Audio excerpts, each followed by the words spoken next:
There's a rhythm to this world and to life that we can zone into, and that we can witness from a distance, or not even from a distance, but just in stillness, when we ourselves just stop and become still. When we just switch off everything and just start listening.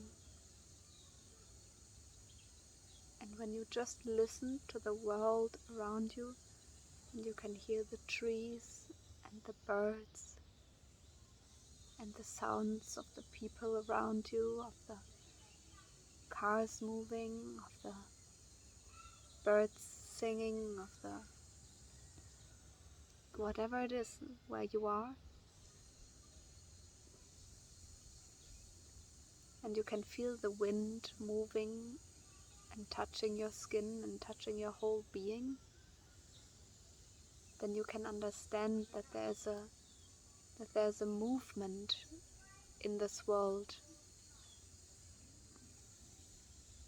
that comes and goes and comes and goes, just like the water in the ocean comes and goes, and just like the sun rises and sets and the moon starts to shine, and just like a flower grows and passes away again, and just like babies are born and people pass away and move on again. Everything follows a rhythm, even down to the simple things like us falling asleep at night and waking up in the morning. And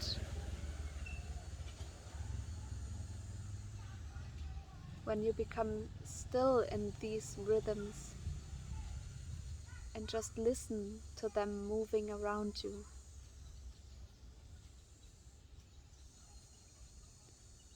then I believe that in this center of stillness and awareness of the movement of the world and of those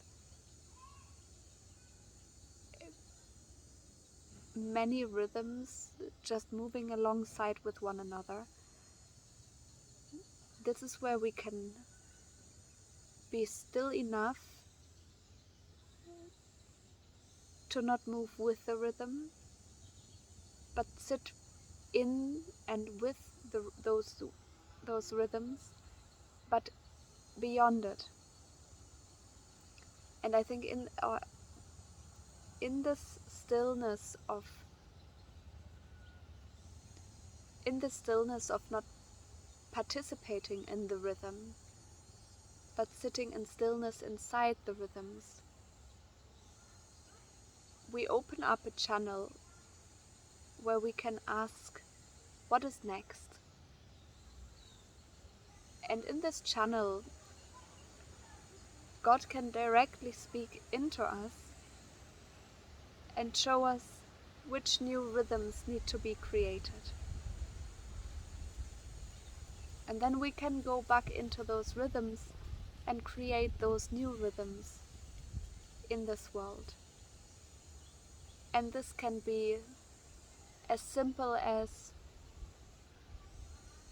the rhythm of teaching your children something new, like the rhythm of whatever it is that you want to start new, the rhythm of starting a new activity in your life, or the rhythm of showing affection to the people that you love, or the rhythm of sitting down with your child to read every day. Whatever it is that you are using that you are told and that comes through you when you're sitting in this stillness and in this centeredness and in this state of listening and awareness of those rhythms in the world, you have then the ability to create those rhythms in this reality. And this is what, when we look at the children's village, for example, here we are, it has not been there, and it came through, and it was brought into this reality and became a new rhythm. And when you now go in to the children's village and you listen there to the rhythms that have been created, then you can see that there is just this new expression of rhythm there.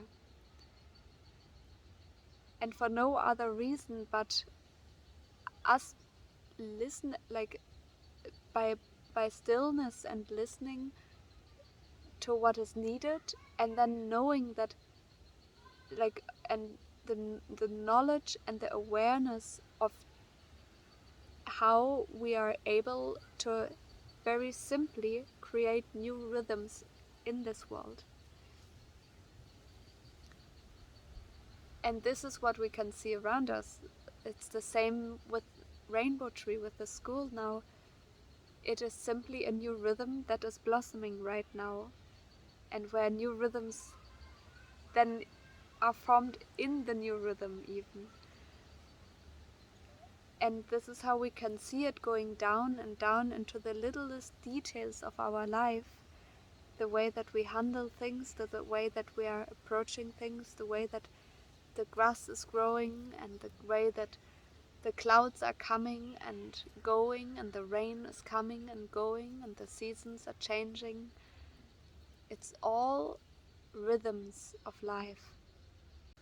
Unless we awaken to this knowledge that everything happens in those rhythms, and we can then find the stillness to observe the rhythms basically around us, and then we can find the channel in the stillness of asking and receiving which new rhythms need to be created. And then we can go back into the rhythms and plant those new rhythms in this field of rhythms. And it's beautiful when you acknowledge the rhythms in this way, because you can start celebrating them. You can start celebrating waking up in the morning and knowing that the rhythm is continuing, and you can celebrate them with all your heart. And of course there's rhythms that are not beneficial for us, but once we have acknowledged that we can step out of the rhythms by just simply stopping and standing still, and that we're able to observe all the rhythms around us, whether they are good or bad, does not matter, we just observe. And when we then can understand that there is beyond those rhythms this space of creation, and that we are able to ask with our heart and receive an answer, that we are able to understand what needs to be changed in the rhythms that we have access to in this world. And this is where we can change reality and bring new rhythms and new life into this world. And this is what happened with the children's village, that John stopped, and that he decided to let the world be the world around him and just listen and observe it. And in the stage he found this channel of being able to listen to what is beyond those rhythms. And he was able to harvest this new rhythm and plant it into this world. And we do that, all of us, all the time. We do it whenever we start something new in our life, in our surroundings, or when you look at your life and you become still and you do observe, then you will notice all the rhythms around you that you have already created. Even if you maybe feel like you're not able to change things and you have all of those doubts and uncertainties that we carry in us, when you just become still and you just observe, then you will see that all of us constantly create those rhythms around us. Does not mean they are all good for us or for our surroundings, but they are around us and we have created them. And when we then find the space of letting the rhythms be the rhythm and going on with life, and we find the stillness, then we can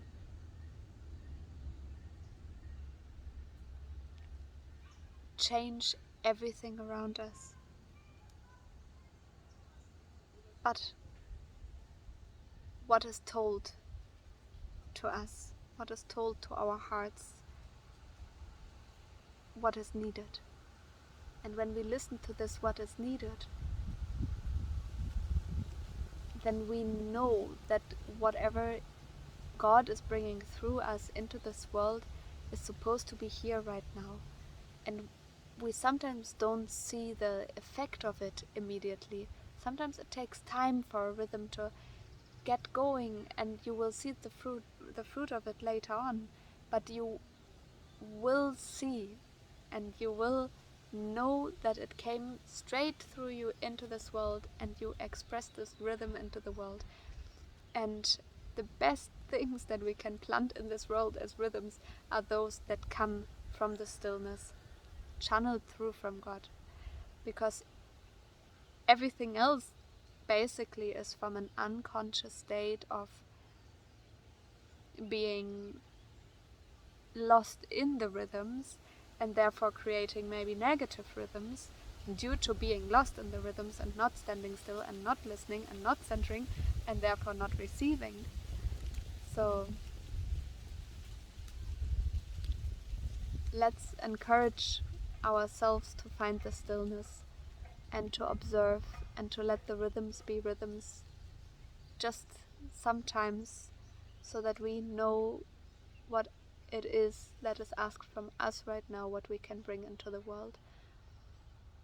And then we can watch how those new rhythms unfold in front of us and change this reality to the reality that God wants to be there and that God wants to channel through us if we just make the space to offer ourselves to bring those new things into the world, rather than feeling lost in the rhythms of the world that have already been created, whether due to connection from God or not, but they have been created and we are living in them, and unless we stop still, we will not be able to change anything around them.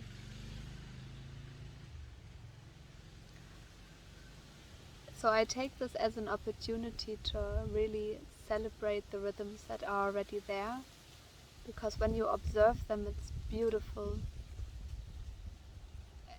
And the beauty in the details of rhythms, and this is where the beauty can be in traditions as well. However much some traditions surely are not coming through from God, but when you see, for example, holidays, basically all of the holidays are celebrating this light overcoming dark, which is basically this stillness and being able to listen, overcoming the scatteredness of being lost in the rhythm. So wherever you look and whatever is celebrated and taught, and basically anywhere where you are looking for meaning about life, or a connection to the reason of life, then you will find that it is always pointing you at the same thing. And this is where I experience it, in the stillness and in the surrendering and in the observance of those rhythms around us. God bless everybody. Bye. Most of you know that it is thanks to the love and support of this community that we were able to build a village for special needs children out here in Tanzania. That village now provides a safe and loving home for nearly 200 children that were living in crisis. Most of these children have special needs, but a lot of these children were homeless, and the majority have no parents or guardians in this world other than the family that this community has allowed us to create. Everything that we do is made possible thanks to partners who choose to partner with our family, and with it, make everything that we do possible and keep our doors open for the next children who need some help or a safe and loving family home. If you would like to hear more about our partnership program, you can do so by visiting www.sharetanzania.com/partnership.